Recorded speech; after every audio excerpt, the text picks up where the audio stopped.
তারা বুখারীর থেকেও শ্রেষ্ঠ হয়ে গেছে। কিসের কারণে? এইটা আমার বলা উদ্দেশ্য। আর এখনও যারা বুখারী পড়ে তারাও শ্রেষ্ঠ কিন্তু বুখারীর কারণে। আবার যারা বুখারী শোনে তারাও শ্রেষ্ঠ, কিন্তু যারা বুখারী মানে তারাও শ্রেষ্ঠ। কিন্তু এর আগে বুখারী ছিল না, তারপরে কেন দামি হইল? তো কিসের কারণে?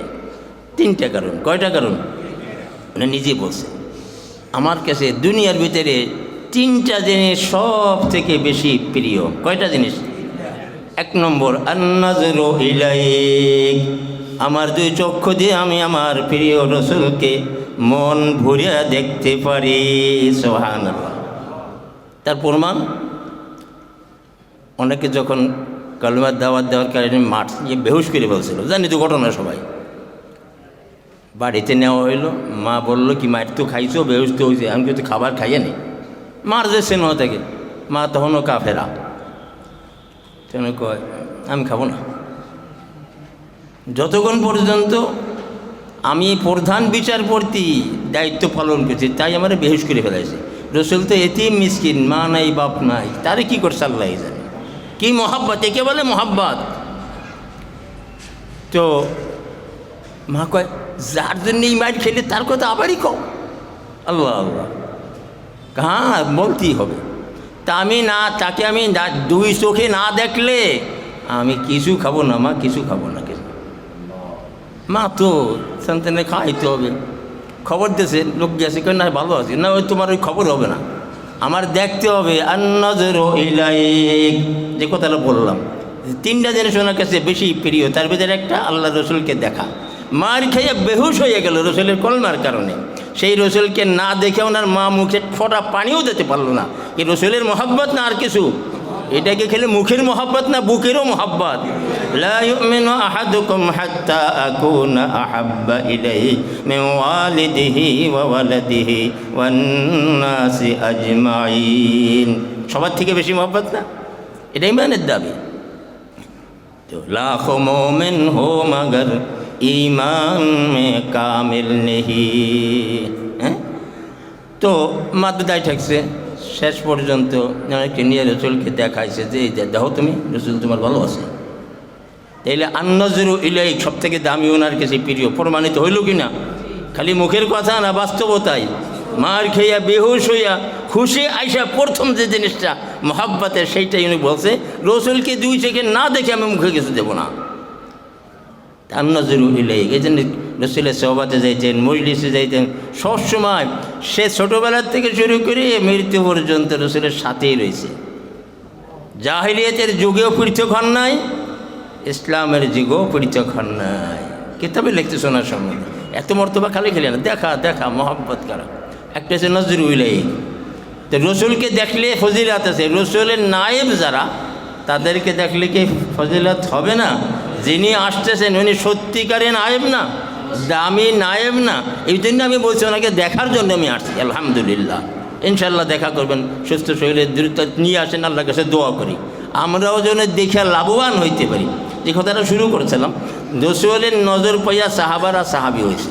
আল্লাহওয়ালাদের নজর পাইলে যারা পায় তারা আল্লাহওয়ালা হইয়া যায়।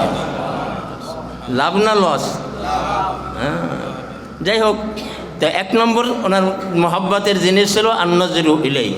দুই নম্বর ছিল আল জুলুসু বাইনা ইয়াদাইক। মোল্লা আলী কারি কিতাবের ভিতরে লেখছে, আরও হাদিসের ভিতরে আসছে এগুলো। কিন্তু আপনার মজলিসে আসে, আপনার মজলিসে বসতে পারা, এইটা আমার কাছে দ্বিতীয় প্রিয় জিনিস। এদিন উনি কোনো মজলিস বাদ দেন নাই, সব মজলিসে থাকতেন। সব মজলিস, জেহাদে, ময়দানে, নামাজে, আবু বকর, হযরত ওমর সবসময় থাকতেন। তো বলেন আল জুলুসু, আপনার সামনে বসে দেখতে গেলে সামনে বসা লাগে না, না পিছনে বসে দেখবে? মহব্বত থাকলে সামনে বসে দেয়, আর শত্রুতা থাকলে পিছনটা দেয়, কোন সময় গাইডে দেওয়া যায়। কী করেন?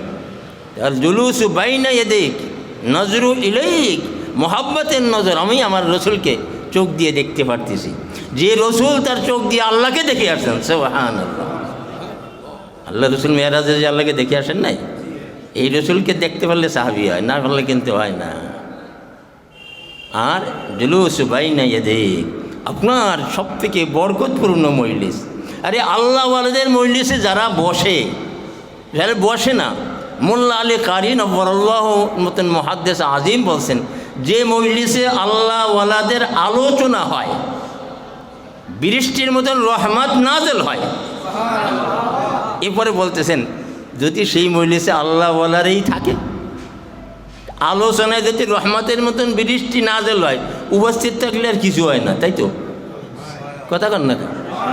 একজন আল্লাহওয়ালা মারা গেছেন, কথার কথা, তার কথা আলোচনায় আসলো কেউ, এই যে নাই অথবা জীবিত আছে এই মজলিসে নাই, তার কথা আলোচনা হইতেছে। এই আলোচনার কারণেই আল্লাহ পাক আরশে আজিম থেকে রহমতের বৃষ্টি নাজেল করতে থাকেন। হ্যাঁ, এই জন্যে যে মজলিস, আল্লাহ রসুলের মজলিসে উপস্থিত থাকা ওনার কাছে দ্বিতীয় প্রিয় মহাব্বতের জিনিস। দুইটা গেল, তিনটার আছে কয়টার? একটা, সেটা কি? ইনফাকুল মাল আলাইক, আমার কষ্টের অর্জিত সম্পদ আপনার পিছনে ব্যয় করতে পারিয়া আমার এর চেয়ে ধন্য আর কিছু নাই। তাহলে কি হইল? আমার নজর, আমার শরীর, আমার সম্পদ। কুল ইন্না সালাতি ওয়া নুসুকি ওয়া মাহইয়ায়া ওয়া মামাতি, হ্যাঁ, সব কিছু কার জন্য? আল্লাহ এবং আল্লাহর রসুলের জন্য। এই কারণে তিনি সর্বশ্রেষ্ঠ উম্মত। উনি বলছেন দেন, বেশি ফতুয়া লেখছেন উনি, পাওয়া যায় না। বেশি ইবাদত করছেন সীমাহীন, এটাও দেখা যায় না। কিন্তু বলা কিম বিষয় ইম্মা বুকিরা ফি কলবে, এটা দিলের মহাব্বত। এই মহাব্বতের কারণে তো সমস্ত মজলিসে হাজির থাকতেন, এই মহাব্বতের কারণে চোখ দিয়ে তাকাই থাকতেন। হ্যাঁ, এই মহাব্বতের কারণে সব কষ্টের হয়েছে সম্পদ তবুকের সময় সবটাই দান করে দিতেছে, দেন নাই। এটা কার মহাব্বত বেশি? মালের মহাব্বত না রসুলের মহাব্বত? আল্লাহর মহাব্বত না মালের মহাব্বত? প্রমাণ করে দিয়েছেন না? হ্যাঁ, এই জন্য খাজা আজিজুল হাসান মাজুব বলেন,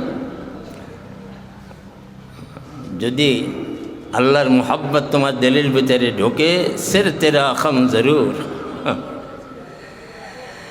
এই তৈরি তোমার মাথাটা অটোমেটিক নামাজে নত হইয়া যাবে, মহাব্বতের সাথে নত হইয়া যাবে, আজমতের সাথে নত হইয়া যাবে, আর ওই একটা শ্রদ্ধা তোমার জন্য যথেষ্ট হয়ে যাবে ইনশাআল্লাহ। হ্যাঁ, আর যদি শ্রদ্ধার মতন না হয়, ইবলিস মার্কা শ্রদ্ধা হয়, লাখো বছরের ইবাদত জাহান্নামেই নিয়ে যাবে, নাউযুবিল্লাহ। কি ছিল? অন্নাজরু ইলাইক, আল্লাহওয়ালাদের দেখার তৌফিক হয় নাই। হ্যাঁ, জুলুস বাহিনী এদিকে তৌফিক হয় নাই।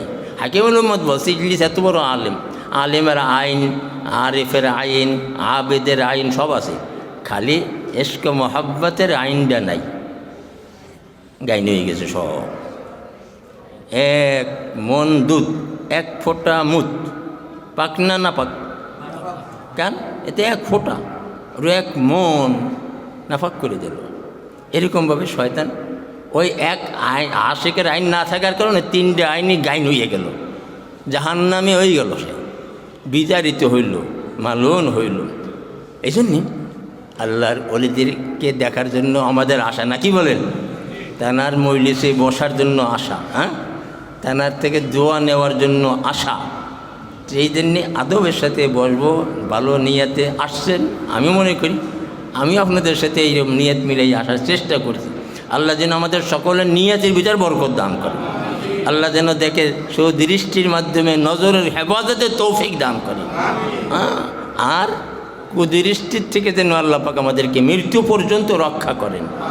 আর এই মজলিস, এই নজর, ওনার বয়ান, এই হচ্ছে সোহবাত, এর মাধ্যমে আল্লাহ পাক যেন আমাদেরকে আল্লাহওয়ালা বানাইয়া শেষ মুহূর্তে আল্লাহর জিকিরের সাথে, তেলাওয়াতের সাথে, তওবার সাথে, দুরূদের সাথে শেষ নিঃশ্বাসও ত্যাগ করার তৌফিক দান করেন। আমিন। ওয়া আখিরু দাওয়ানা আলহামদুলিল্লাহি রাব্বিল আলামিন।